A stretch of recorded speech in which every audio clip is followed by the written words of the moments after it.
tagal-tagal na yan ah. Dali lang naman ito. Hindi pa rin tapos yan.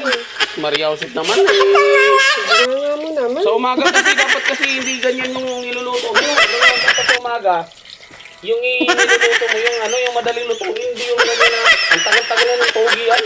Bakit may handaan ba? Maria Joseph naman eh. Bakit sa togi lang mo may handaan? Hindi mo pwede mo. Hindi na dapat pang ano yung togi, pang ulam sa umaga.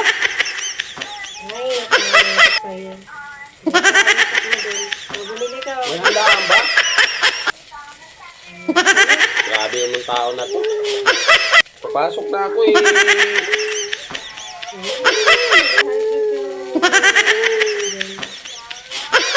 Galing mo talaga mga asar, no?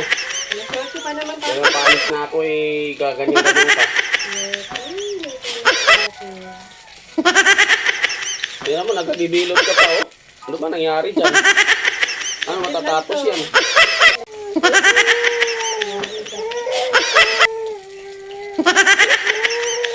Tagal-tagal yun.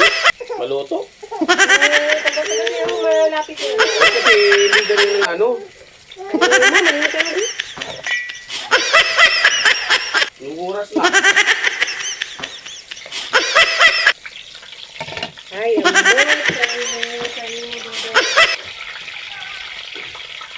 Umaga eh. Yan yung niluto mo. Anong oras ba tapos mo? Alas 8, diba? Sayo-sayo ka pa dyan eh.